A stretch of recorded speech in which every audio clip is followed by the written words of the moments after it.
suffisant. Qu'on l'a fait, et le levez-vous.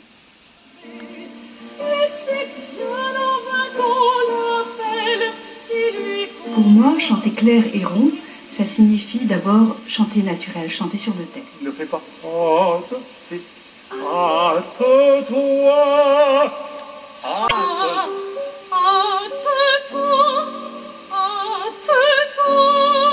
Non, parce que si je fais oh, ça passe pas. Hâte-toi d'accourir. Mais ne fais pas oh. Le i et le e, accent aigu, sonnent naturellement à la place que l'on demande. C'est une place qui ne bouge pas parce que par la formation buccale que l'on doit apporter sur cette voyelle, ça se place naturellement. C'est naturel. Et c'est pour ça, en réalité, que les Italiens chantent naturellement bien. Parce que leur langue est basée sur ces voyelles. Voilà. Alors que la nôtre est basée sur les consonnes. Donc il faut regarder où on met tout ça. Eux, ils ont des arts aussi. Mais comme ils parlent comme ça, il n'y a qu'à écouter, d'ailleurs, un napolitain chanter. Qu'est-ce qu'il ne cherche pas? Il ne cherche pas midi et 14h. C'est un peu exagéré.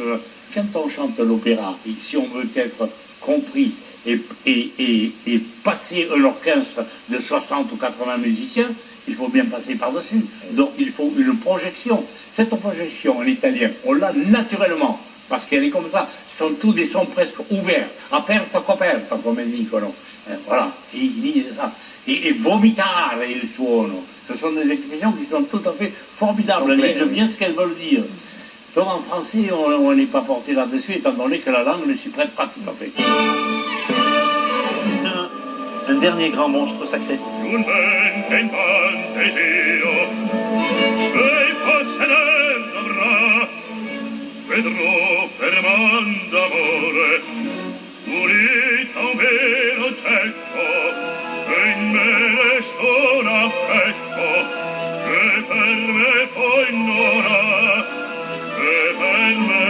Le chant, ça répondait à un désir ou tu disais, bon, faut bien faire quelque chose? C'est-à-dire, ça répondait sûrement à un désir de ma part, alors que les professeurs, eux, disaient, oui, il a une jolie voix, mais enfin, il ne fera pas grand-chose, quoi. Voilà. Qu'est-ce qu'on fait? Non, mais tu filmes pas, là. C'est vrai que de toute façon, ça se passe comme on veut, quoi.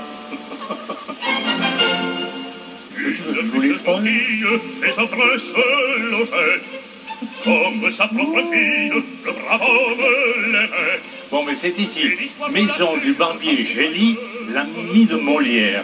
1650-1657. C'est formidable, ça. Et notre ami qui est là, Bobby Lapointe, évidemment, qui a fait des beaux jours de beaucoup de music-hall, et ici en particulier, on l'a honoré dans tous les coins. Il a sa salle, il a tout ça, il a sa rue, il a tout ça. Magnifique.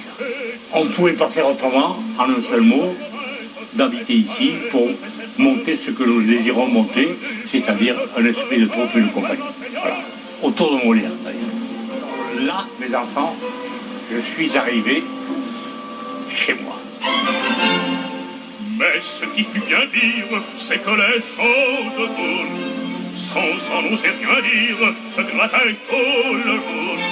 Vous venez mes poulets. Je vous fais pas monter. Ça a été filmé dans tous les sens, déjà, ici. Je vous amène jusque là. Voilà. En somme, qui est la place centrale.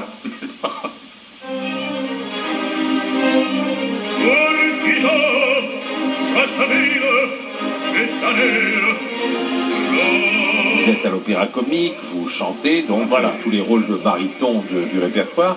Comment est-ce que vous allez rentrer ensuite à l'opéra? Alors là, il y a des occasions comme ça. C'est toujours l'occasion qui fait le larron. Je devais faire Les Pêcheurs de perles. Encore Zourga. Mais voilà qu'on me demande de chanter la véridique histoire du docteur de Thirier Et c'est un petit opéra comique de 45 minutes, hein, drôle, un peu farfelu. Alors je fais ça, et puis ensuite je m'envoie cette chose dramatique que sont les pêcheurs de perles. Ah oui, parce qu'on donnait les deux dans la même soirée. Les deux dans la même soirée. Et là, j'ai étonné la presse. Faire ça, un truc comique, un truc dramatique, comme ça, dans la même soirée, ça les a un peu surpris. Donc des articles. Il y a eu des articles. Et voilà qu'un jour, c'est là où ça s'est concrétisé. C'est que j'ai fait partie à un moment donné, pendant que je ne travaillais pas, et avant d'aller à Bruxelles, de la troupe de José Begmans. Et ce José Begmans était devenu directeur de la scène à l'opéra. Et un jour, il y a un creux fabuleux, plus personne pour jouer Rigoletto.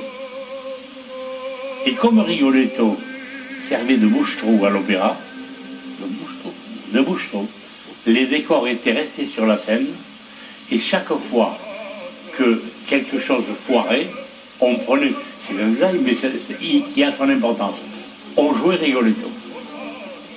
C'est vraiment une autre époque. C'est vraiment une autre époque. Donc, j'ai été appelé pour jouer Rigoletto parce que Borter se trouvait malade, Bianco était ailleurs, il n'y avait plus de Rigoletto. Et le Begmans, en question, me dit, mais dis donc là, tu m'as posé une permission pour aller chanter Rigoletto, je ne sais plus où, avec Madame Robin. Oui, effectivement. Alors, tu sais Rigoletto? Ben oui, je sais Rigoletto. Eh bien, tu le chantes ce soir. Oh, oh. Il fallait avoir des nerfs quand même. Bon, voilà, parti avec Forestier à répéter. Oui, Louis Forestier, le chef. Voilà. Et puis, j'enfile des costumes que je ne connaissais pas du tout, que je n'avais jamais essayé, toutes choses-là. Et ça a marché. En français, hein. Ça marchait tellement bien qu'on m'a demandé un deuxième, un troisième. Alors maintenant, j'ai dit, écoutez les enfants, maintenant, puis-je faire partie de la maison? C'est-à-dire de l'opéra. Voilà. Et c'est comme ça que vous êtes entré à l'opéra. Je suis entré à l'opéra, tout en continuant à chanter à l'opéra comique, parce que je considérais la salle Alphaba comme ma salle.